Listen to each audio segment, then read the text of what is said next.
बिस्मिल्लाहिर्रहमानिर्रहीम।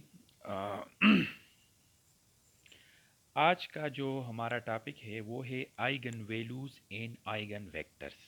ठीक है। So today we will talk about eigenvalues and eigenvectors, that what is the idea and logic behind this, what is the concept of the eigenvalues and eigenvectors, and what it physically represents।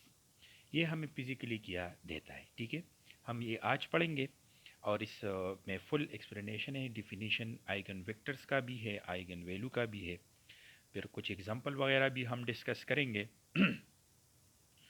So let's start from the definition. Let A be n n cross n matrix. A आपके साथ एक n cross n matrix है। When you are talking about the n cross n matrices, it means that you are talking about the square matrices। ठीक है, मतलब इसमें number of रोज और number of columns दोनों बराबर है। ठीक है, तो n क्रॉस n मैट्रिसेस से आपका मुराद क्या होगा? Square matrices,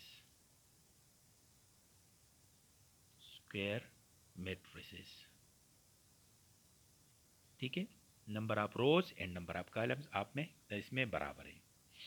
so the very first one, the one, an eigenvector of A is a non-zero vector V in Rn such that AV is equal to lambda V for some scalar lambda।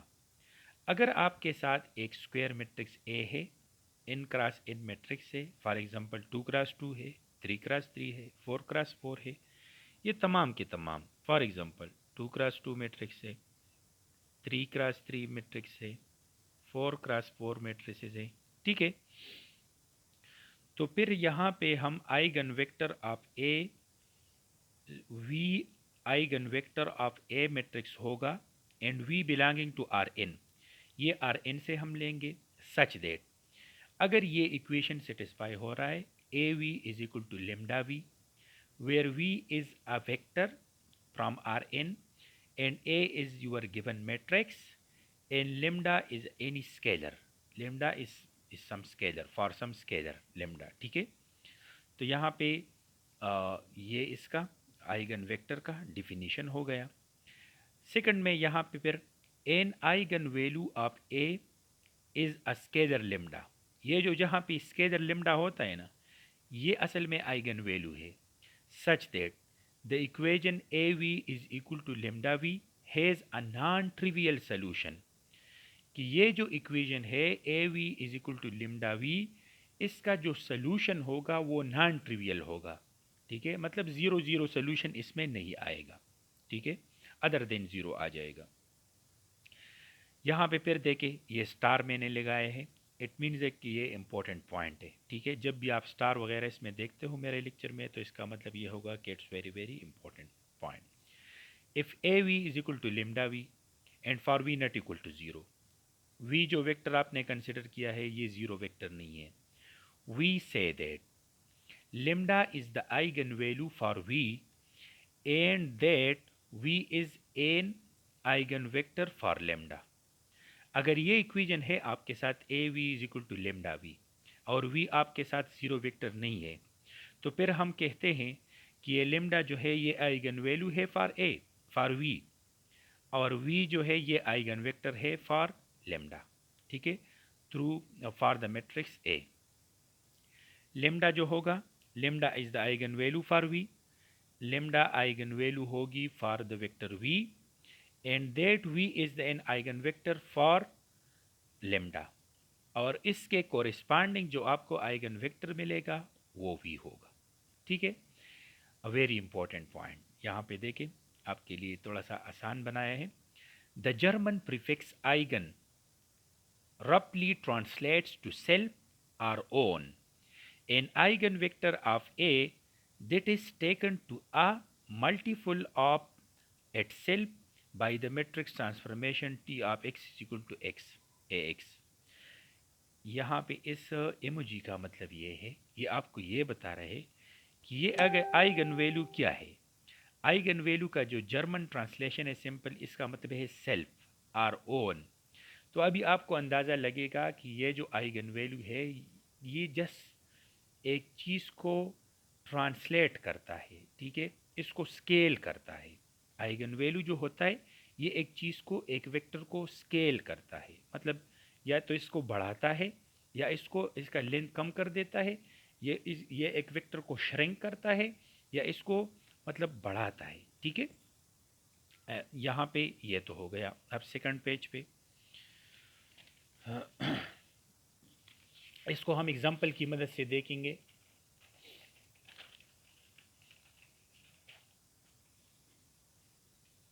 अब यहाँ पे देखें, note, very important note, very important. Eigenvalues and eigenvectors are only for square matrices. ये आप जहन में रखें कि ये जो आइगन वैल्यू होती है या आइगन वेक्टर्स होते हैं, we will calculate it for square matrices only. And the another point, eigenvectors are by definition non-zeros. ये जो तमाम आइगन वेक्टर्स है ना, ये नॉन ज़ीरो है। इन आइगन वैल्यूज में भी इक्वल टू ज़ीरो, और जो आइगन वैल्यूज होते हैं ये ज़ीरो के बराबर हो सकते हैं, ठीक है। सो ये पॉइंट आप नोट करें कि जो आइगन वेक्टर होते हैं बाय डिफिनीशन ये नॉन ज़ीरो होंगे। आइगन वैल्यूज जो होंगे these are may be equal to zero, eigenvalues zero के बराबर हो सकते हैं। We do not consider the zero vector to be an eigen vector. हम ज़ीरो वेक्टर को आइगन वेक्टर कंसिडर नहीं करेंगे और न करते हैं। Since A zero is equal to zero and lambda zero is equal to again zero for every scalar lambda, जो भी स्केलर आप लेमडा लेते हो तो इससे फिर यही आ जाता है, ज़ीरो वेक्टर ही आता है। So the associated eigen value would be undefined. तो फिर जो इसकी एसोसिएटेड आइगन वैल्यू होगी वो अनडिफाइंड होगी, ठीक है। अब इसको थोड़ा सा मैं आपके लिए आसान बना रहा हूँ। जस्ट एक फिजिकल एग्जांपल है इसका। एक मैट्रिक्स मैं कंसिडर करूँगा, स्क्वायर मैट्रिक्स, ठीक है। Just for the sake of convenience मैंने यहाँ पे 2x2 मैट्रिक को कंसिडर किया है, ठीक है। एक थोड़ा, ये मैंने ए लिया है, इधर इस पोर्शन में मैंने एक्स लिया है, और इस पोर्शन में मैंने इसका फिजिकल या ग्राफिकल व्यू शो किया है आपको। सपोज ये मैंने एक वेक्टर मैट्रिक्स कंसिडर किया है 1 2 and 2 4, and you know that it is n cross n matrix, 2x2 matrix है, सो स्क्वायर मैट्रिक्स है ये, इसमें कोई कंफ्यूजन नहीं है, ये स्क्वायर मैट्रिक्स है। सबसे पहले ये मैं केस बी को स्टडी करता हूँ कि केस बी में क्या है, ठीक है। यहाँ पे मैंने एक वेक्टर लिया है एक्स, या एक्स की बजाय आप ये, उधर हमने डिफिनीशन वी में किया था ना, तो इधर फॉर एग्जांपल ये आप वी लिखे तो बी ठीक होगा, इधर ए एक्स की बजाय आप ए वी लिखे तो बी ठीक होगा। मैंने यहाँ पे इस वेक्टर को अभी एक्स कहा है, डिफिनीशन में हमने इसको वी कहा था, तो यहाँ पे it's nothing, is just the name of the vector, ठीक है। सो ये सपोज ये ए वी वेक्टर हो गया, तो ये भी एक वी वेक्टर है आपके साथ। तो अब ये जो मैट्रिक्स है ए आपके साथ मैट्रिक्स है कोरिस्पांडिंग, ये गिवन मैट्रिक्स होगा, ये गिवन मैट्रिक्स है, ठीक है। ये आपके साथ एक वेक्टर है 1 1, तो इसके कोरिस्पांडिंग्स जब आप ए वी को फाइंड करते हो ना, ए वी फॉर एग्जांपल यहाँ पे ए और वी, इसका मतलब ये है कि ये मैट्रिक्स 1 2 2 4 और मल्टीप्लाई बाय 1 1, तो आपके साथ इससे जो मैट्रिक्स आता है वो आता है 3 and 6। ये आपके साथ इसका मैट्रिक्स आता है बाय मैट्रिक्स मल्टीप्लिकेशन। अब हम देखते हैं कि इसका मतलब क्या है। क्या इस v को हम आइगन वेक्टर कह सकते हैं? क्या इस केस बी में इस v को हम आइगन वेक्टर कह सकते हैं? तो अब हम ये देखते हैं, ठीक है, for the matrix this one, ठीक है ना। तो अब हम यहाँ पे ये कह रहे हैं, यह फाइंड करेंगे, इसको देखेंगे कि क्या ये वी वेक्टर आइगन वेक्टर है कोरिस्पांडिंग टू दिस मैट्रिक्स, और फिर इसकी आइगन वैल्यू क्या होगी। तो इसके लिए सपोज ये एक ग्राफिकल व्यू, मैंने एक प्लेन लिया है, ठीक है। तो आपके साथ जो 1 1 वेक्टर है ये वाला वी वेक्टर, ये असल में वी वेक्टर है, ये यहाँ पे यहाँ तक ये आ गया है, ठीक है। और फिर यहाँ पे ए वी जो वेक्टर है तो इससे 3 6 आया है। तो 3 6 जब आप ड्रा करते हो ना 3 6, तो आप इसको ड्रा करें तो इसका कोरिस्पांडिंग जो वैल्यू आपको मिलेगी वो यहाँ पे ये होगी। ठीक है, मतलब आप देखें ये वेक्टर एक अलग वेक्टर बन गया, मतलब ये 3 और 6 ये एक अलग वेक्टर बन गया, ये इसके ऊपर कोइंसाइड नहीं है। आप इसको वेरीफाई भी कर सकते हो, मतलब यहाँ पे 3 ले ले और यहाँ पे इस y के साइड पे 6 ले ले, तो आपके साथ जो वेक्टर बनेगा ना, वेक्टर जो भी बनेगा वो इस 1 1 के ऊपर नहीं होगा, मतलब इसके इलांग नहीं होगा, इससे हट के एक अलग वेक्टर आपके साथ आ जाएगा। ठीक है, तो ये तो एक केस हो गया। यहाँ पे आप देखें ये जो वेक्टर है ये स्केल्ड भी हो गया, मतलब ये यहाँ पे देखें ना ये 6 यूनिट y के ऊपर गया है इधर, और 3 यूनिट ये इस साइड पे आया है, मतलब ये 3 यूनिट ये स्केल हो गया, scale this vector is scaled, और रोटेट भी हो गया। दोनों बातें हैं ना इसमें, ये वेक्टर का मतलब वो जो लेंथ है वो भी ज़्यादा हो गया, और इसने अपना पोजीशन भी चेंज कर लिया है। इस 1 1 की बजाय बजाय इसके कि ये 1 1 पे जाता इस तरह ये इस तरह जाता, तो इसकी बजाय इसने एक और रास्ता इख्तियार कर लिया है। ठीक है, तो ये तो एक पोजीशन हो गया, एक कंडीशन हो गया। अब केस ए को यहाँ पे देखें, हमने एक वेक्टर कंसिडर किया है v विच इज़ 1 2, तो आप यहाँ पे जब ए वी फाइंड करते हो ना, ए वी ए और वी वेक्टर, तो ये आपके साथ आ जाएगा 5 और 10। ठीक है, तो ये 5 और 10 आपके साथ आता है।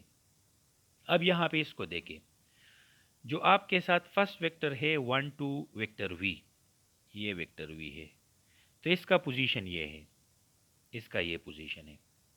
फिर देखें अगर हम इसको देखें और ए वी को हम रिप्रेजेंट करें तो ये 5 10 बिल्कुल इसके इलांग ही एक वेक्टर आ जाता है 5 10।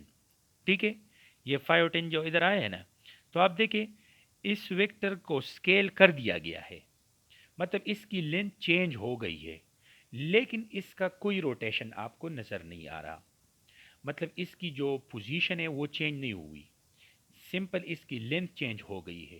ठीक है, तो अब यहाँ पे दो केसेस आ गए, एक केस में हमारे साथ इसकी स्केलिंग भी हो गई है, मतलब इसकी लेंथ बड़ी है और इसको रोटेट भी कर दिया गया है। And the first case in case A, यहाँ पे इसका सिर्फ स्केलिंग हो गया है बट कोई रोटेशन आपको नज़र नहीं आ रहा। आप इधर लिख भी सकते हो कि no rotation.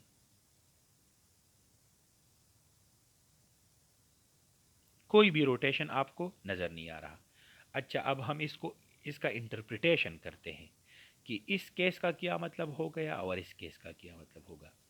And we will deduct the definition of the eigenvector and eigenvalue from these two cases. ठीक है, यहाँ पे इस डायग्राम से मैं आपके सामने एक डिफिनीशन कंक्लूजन आपको निकालता हूँ अभी।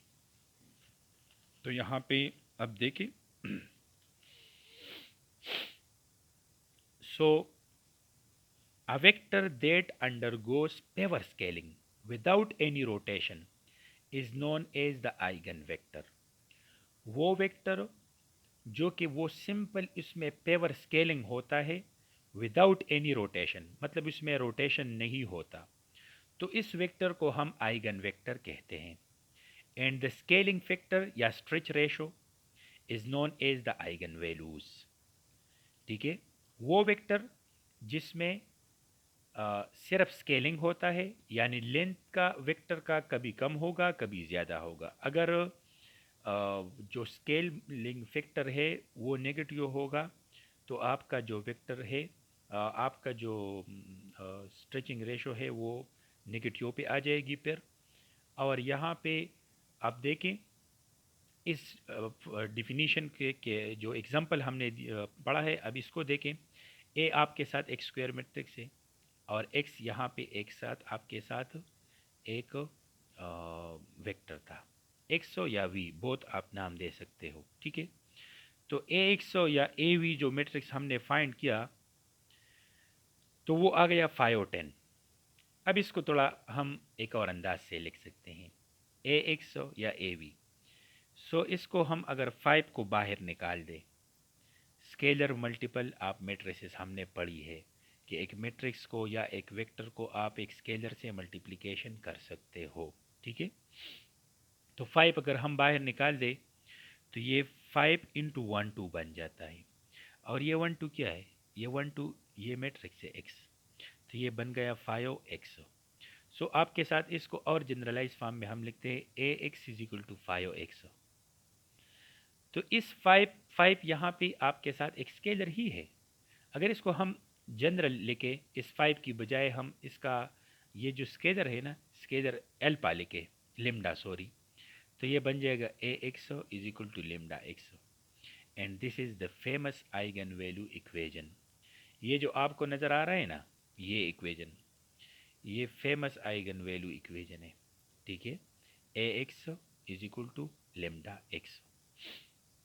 तो ये जो आपको नज़र आ रहे हैं, इसको हमने एक एग्जाम्पल की मदद से यहाँ पे मैंने आपके सामने लिखा है, ठीक है।